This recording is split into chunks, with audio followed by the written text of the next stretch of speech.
नमस्कार विद्यार्थी मित्रांनो, स्वागत आहे तुम्हा सर्वांचं current affairs by SC publication या चॅनलवर। तर मित्रांनो, आजच्या व्हिडिओमध्ये आपण आजच्या तारखेला जे काही महत्त्वाचे प्रश्न तयार होतात चालू घडामोडीवरती, ते सर्व प्रश्न आपण आजच्या व्हिडिओमध्ये पाहणार आहोत। तर व्हिडिओ शेवटपर्यंत पहा। तुम्ही चॅनलवर नवीन आहात, चॅनलला अजून आपल्या सबस्क्राइब करून घेतला नसाल तर सबस्क्राइब करून घ्या, कारण मित्रांनो आपल्या चॅनलवरती आपण डेली करंट अफेअर्सचे क्वेश्चन्स घेऊन येत असतो, जे की प्रत्येक परीक्षेसाठी महत्त्वाचे असतात। त्यासाठीच आत्ताच चॅनलला सबस्क्राइब करा, जेणेकरून मी जेव्हा पण व्हिडिओ टाकेल तेव्हा तुम्हाला लगेच नोटिफिकेशन मिळतील। चला तर मग आजचा व्हिडिओ सुरू करण्याआधी आपण कालच्या व्हिडिओमध्ये जे प्रश्न पाहिलेले आहेत त्याची एकदा रिव्हिजन घेऊयात। पहिला प्रश्न काय होता, तर पंजाब नॅशनल बँकचे नवीन MD आणि CEO कोण बनले आहेत? तर अशोक चंद्रा हे आहेत पंजाब नॅशनल बँकचे नवीन MD आणि CEO। Next question, 32वी Vijay Hazare trophy 2024-25चे विजेतेपद कोणी जिंकले आहे? तर याचे विजेतेपद हे कर्नाटक या संघाने जिंकले। पहा मित्रांनो, इथे आपण कालचे जे प्रश्न पाहिलेले आहेत त्याचे डायरेक्ट आन्सर आपण इथे घेतोय, कारण कालच्या व्हिडिओमध्ये आपण या प्रश्नांचे संपूर्ण स्पष्टीकरणासह प्रश्न पाहिलेले आहेत। तर ज्यांना कोणाला पूर्ण डिटेलमध्ये व्हिडिओ पाहायचा असेल त्यांनी कालचा व्हिडिओ पाहू शकतात। चला पुढचा प्रश्न आहे, अवकाशातील वनस्पतीच्या वाढीचा अभ्यास करण्यासाठी क्रॉप्स प्रयोग कोणत्या संस्थेने विकसित केला आहे? तर इस्रोने केलेला आहे मित्रांनो। भारतीय क्रिकेट नियामक मंडळ म्हणजेच BCCIचे लोकपाल आणि आचार अधिकारी म्हणून कोणाची नियुक्ती करण्यात आली? तर अरुण मिश्रा यांची नियुक्ती झाली आहे। पंतप्रधान नरेंद्र मोदी यांनी जानेवारी 2025मध्ये दुसरे इंडिया मोबिलिटी ग्लोबल एक्सपो 2025चे उद्घाटन कोठे केले आहे? तर याचे उद्घाटन हे भारत मंडपम नवी दिल्ली या ठिकाणी करण्यात आले। पुढचा प्रश्न, जगातील सर्वात शक्तिशाली हायड्रोजन ट्रेन इंजिन कोणत्या देशाने विकसित केले आहे? तर हे आपल्या भारताने विकसित केलेले आहे मित्रांनो। जगातील सर्वात शक्तिशाली हायड्रोजन ट्रेन इंजिन आपल्या भारताने विकसित केले। राष्ट्रीय रस्ता सुरक्षा सप्ताह 2025 कधी साजरा केला? तर 11 ते 17 जानेवारी या दरम्यान आपल्या भारतात राष्ट्रीय रस्ता सुरक्षा सप्ताह 2025 साजरा करण्यात आलेला आहे। इंडियन बँकचे नवीन MD आणि CEO कोण बनले आहेत? तर विनोद कुमार हे आहेत इंडियन बँकचे नवीन MD आणि CEO। सिंगापूरने जानेवारी 2025मध्ये फिनटेक हब स्थापन करण्यासाठी कोणत्या राज्यासोबत सामंजस्य करार केला आहे? तर सिंगापूरने ओडिशा राज्यासोबत सामंजस्य करार केलेला आहे भुवनेश्वर या ठिकाणी फिनटेक हब स्थापन करण्यासाठी। तर मित्रांनो, हे झाले कालच्या व्हिडिओमध्ये पाहिलेले प्रश्न। चला तर मग आजच्या व्हिडिओला आपण सुरुवात करूयात। तर आजचा आपला पहिला प्रश्न आहे, खो खो विश्वचषक 2025मध्ये पुरुष आणि महिलांचे विजेतेपद कोणी जिंकले आहे? तर या खो खो विश्वचषक 2025मध्ये पुरुष आणि महिला संघाचे विजेतेपद हे आपल्या भारताने जिंकले आहे। तर पहा मित्रांनो, यावरती थोडीशी माहिती आहे जे परीक्षेसाठी महत्त्वाची आहे, नोट डाऊन करून घ्या। तर पहा, ही कितवी आवृत्ती होती? तर पहिलीच आवृत्ती होती। तर पहिल्याच आवृत्तीमध्ये पुरुष आणि महिला संघाचे विजेतेपद हे आपल्या भारताने जिंकले आहे। यजमान देश कोणता आहे? तर भारत आहे। याचे स्थळ म्हणजेच याचे आयोजन कुठे करण्यात आले होते? तर इंदिरा गांधी स्टेडियम नवी दिल्ली या ठिकाणी याचे आयोजन झाले। आयोजन तारीख आहे 13 ते 19 जानेवारी 2025। विजेता पुरुष आणि महिला वर्ग आहे आपला भारत देश आणि उपविजेता पुरुष आणि महिला गट आहे नेपाळ। भारतीय महिला संघाची कर्णधार कोण आहे? तर प्रियंका इंगळे ही आहे आणि भारतीय पुरुष संघाचा कर्णधार आहे प्रतीक वाईकर। पहा मित्रांनो, या विश्वचषकचे शुभंकर काय होते? खो खो विश्वचषक 2025चा शुभंकर होता तारा आणि तेजस। तर लक्षात ठेवा मित्रांनो ही संपूर्ण माहिती। पेंग्विन जागरूकता दिवस 2025 कधी साजरा केला जातो? तर 20 जानेवारी या दिवशी साजरा करतात। तर मित्रांनो, जानेवारीमधील जे महत्त्वाचे दिवस आहेत त्यावरती आपण एक रिव्हिजन घेऊयात। तर पहा, जागतिक कुटुंब दिन कधी असतो? तर 1 जानेवारी या दिवशी असतो। सावित्रीबाई फुले जयंती असते 3 जानेवारी या दिवशी। प्रवासी भारतीय दिवस आहे 9 जानेवारी या दिवशी। तर मित्रांनो, 9 जानेवारी 2025ला आपण 18वा प्रवासी भारतीय दिवस साजरा केलेला आहे। राष्ट्रीय मतदार दिन कधी असतो? तर 25 जानेवारी या दिवशी असतो। प्रजासत्ताक दिन आहे 26 जानेवारी या दिवशी आणि जागतिक कुष्ठरोग निर्मूलन दिन असतो 30 जानेवारी या दिवशी। तर महत्त्वाचा पॉइंट आहे मित्रांनो, लक्षात ठेवा। अमेरिकेचे 47वे राष्ट्राध्यक्ष म्हणून कोणी शपथ घेतली आहे? तर डोनाल्ड ट्रम्प यांनी शपथ घेतलेली आहे. ते अमेरिकेचे 47वे राष्ट्राध्यक्ष आहेत. पहा मित्रांनो, 20 जानेवारी 2025 रोजी डोनाल्ड ट्रम्प यांनी अमेरिकेचे 47वे राष्ट्राध्यक्ष म्हणून शपथ घेतली. हा शपथविधी वॉशिंग्टन DC मध्ये झालेला आहे.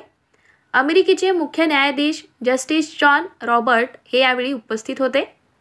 या शपथविधीमध्ये आपल्या भारताचे प्रतिनिधित्व म्हणून भारताचे परराष्ट्र मंत्री डॉक्टर एस जयशंकर यांनी केले आहे. भारतातील पहिली खाजगी सेमीकंडक्टर उत्पादन सुविधा कोणत्या राज्यात सुरू करण्यात आली? तर ही आंध्र प्रदेश या राज्यात सुरू करण्यात आलेली आहे. आपल्या भारतातील पहिली खाजगी सेमीकंडक्टर उत्पादन सुविधा. नेक्स्ट क्वेश्चन आहे, जानेवारी 2025 मध्ये बेंगळुरूमध्ये देशाच्या 5व्या US कौन्सिलचे उद्घाटन कोणी केले आहे? तर याचे उद्घाटन हे एस जयशंकर यांनी केले. चंद्रावरून पृथ्वीच्या चुंबकीय आवरणाचा अभ्यास करण्यासाठी कोणती अंतराळ संस्था लेक्सी मिशन लॉन्च करणार आहे? तर नासा ही संस्था करणार आहे मित्रांनो. परीक्षेमध्ये प्रश्न येऊ शकतो की लेक्सीचा फुल फॉर्म काय आहे? तर लक्षात ठेवा, lunar environment heliospheric X-ray imager हा याचा फुल फॉर्म आहे. नासा चंद्रावरून पृथ्वीच्या चुंबकीय आवरणाचा अभ्यास करण्यासाठी लेक्सी नावाची मोहीम सुरू करेल. हे फ्लोरिडा येथील नासाच्या केनेडी स्पेस सेंटरमधून प्रक्षेपित केले जाणार आहे. यावर अजून काही महत्त्वाचे पॉईंट्स आहेत, तर नोट डाऊन करून घ्या. तर नासाची स्थापना कधी झालेली आहे? तर 29 जुलै 1958ला झाली. मुख्यालय आहे वॉशिंग्टन DC या ठिकाणी. आणि आता सध्या वर्तमानमध्ये अध्यक्ष कोण आहेत? तर बिल नेल्सन हे आहेत. बिल अँड मेलिंडा गेट्स फाउंडेशनतर्फे गेट्स केम्ब्रिज इम्पॅक्ट अवॉर्ड 2025 याने कोणाला सन्मानित करण्यात आले? तर उर्वशी सिन्हा यांना हा सन्मान मिळालेला आहे. पुढचा आपला प्रश्न आहे, ट्रॅझन 155 टोल आर्टिलरी तोफा प्रणाली भारत आणि कोणत्या देशाने विकसित केला आहे? तर भारत आणि फ्रान्स या देशाने हे विकसित केले. विद्यार्थी मित्रांनो, तुम्हाला आपल्या व्हिडिओची क्वालिटी, व्हिडिओचा कंटेंट आणि त्याचबरोबर माझी शिकवण्याची पद्धत आवडत असेल तर आपल्या चॅनलला आत्ता सबस्क्राईब करून घ्या, जेणेकरून मी जेव्हा पण व्हिडिओ टाकेल तेव्हा तुम्हाला लगेच नोटिफिकेशन मिळतील. आणि हो मित्रांनो, व्हिडिओ आवडला असेल तर व्हिडिओला लाईकसुद्धा करा. जानेवारी 2025 मध्ये कोणत्या राज्य किंवा केंद्रशासित प्रदेशात व्हर्जिन कोकोनट ऑइलला GI टॅग प्रदान करण्यात आला? तर अंदमान आणि निकोबार बेटे या केंद्रशासित प्रदेशातील व्हर्जिन कोकोनट ऑइलला GI टॅग प्रदान करण्यात आलेला आहे जानेवारी 2025 मध्ये. तर पहा, पंतप्रधान नरेंद्र मोदी यांनी 19 जानेवारी 2025 रोजी मन की बातच्या 118व्या भागात अंदमान आणि निकोबार बेटामध्ये व्हर्जिन कोकोनट ऑइलच्या उत्पादनात सहभागी असलेल्या महिलांच्या सक्षमीकरणावर प्रकाश टाकला आहे आणि या व्हर्जिन कोकोनट ऑइलला GI टॅग प्रदान केलेला आहे. तर मित्रांनो, आताच आपण एक GI टॅगवरती प्रश्न पाहिलेला आहे, तर त्याचे एक रिव्हिजन म्हणून आपण हे इथं घेतलेलं आहे. तर पहा, पश्चिम बंगालमधील टांगेल साडी, गरड साडी आणि कोरियाल साडीला GI टॅग मिळालेला आहे. ओडिशाचा खजुरी गुळाला GI टॅग मिळालेला आहे. पश्चिम बंगालमधील सुंदरबन मधाला GI टॅग मिळाला. अयोध्यातील बेसन लाडूला GI टॅग मिळालेला आहे. गुजरातमधील कच्ची खारेक या देशी खजूर जातीला GI टॅग मिळाला आहे. आसाममधील हातमाग उत्पादनाला GI टॅग मिळाला. आणि आपल्या महाराष्ट्रातील सोलापूर चादर, पुणेरी पगडी, तुळजापूरची कवडी याला GI टॅग मिळालेला आहे. तर ही थोडीशी माहिती आहे, लक्षात ठेवा. केंद्रीय राखीव पोलीस दल म्हणजे CRPFचे महासंचालक म्हणून कोणाची नियुक्ती करण्यात आली? तर ज्ञानेंद्र प्रताप सिंग यांची नियुक्ती झालेली आहे. ते CRPFचे नवीन महासंचालक आहेत. पहा मित्रांनो, 18 जानेवारी 2025 रोजी भारत सरकारने ज्ञानेंद्र प्रताप सिंग यांची केंद्रीय राखीव पोलीस दल म्हणजे CRPFचे महासंचालक म्हणून त्यांची नियुक्ती केली आहे. ते कुलदीप सिंगची जागा घेणार आहेत. केंद्रीय राखीव पोलीस दल म्हणजे CRPFची स्थापना कधी झाली असाही प्रश्न परीक्षेमध्ये येऊ शकतो. तर याची स्थापना ही 27 जुलै 1939ला झाली आणि मुख्यालय आहे नवी दिल्ली या ठिकाणी.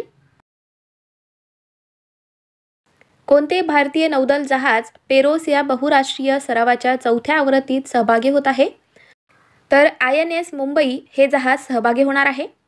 नेक्स्ट क्वेश्चन, गृह मंत्रालयाने CISFला किती नवीन बटालियन तयार करण्यास मंजुरी दिली आहे? तर गृह मंत्रालयाने CISFला 2 बटालियन तयार करण्याची मंजुरी दिली आहे. भारताच्या फलंदाजी प्रशिक्षकपदी कोणाची निवड करण्यात आली? तर सुतांशु कोटक यांची निवड झालेली आहे आपल्या भारताच्या फलंदाजी प्रशिक्षकपदी. नेक्स्ट क्वेश्चन, 8वा वेतन आयोग कधीपासून लागू होणार आहे? तर 2026 पासून लागू होणार आहे 8वा वेतन आयोग.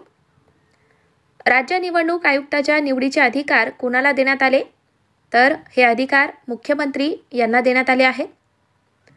तर मित्रांनो, हे झाले आजचे महत्त्वाचे प्रश्न. तर तुम्हाला आजचा आपला व्हिडिओ कसा वाटला? व्हिडिओ आवडला असेल तर व्हिडिओला लाईक करा, शेअर करा. तुम्ही चॅनलवर नवीन आहात, चॅनलला अजून आपल्या सबस्क्राईब करून घेतला नसाल तर सबस्क्राईब करून घ्या, जेणेकरून मी जेव्हा पण व्हिडिओ टाकेल तेव्हा तुम्हाला लगेच नोटिफिकेशन मिळतील. चला तर मग भेटूयात पुढच्या व्हिडिओमध्ये. थँक्यू.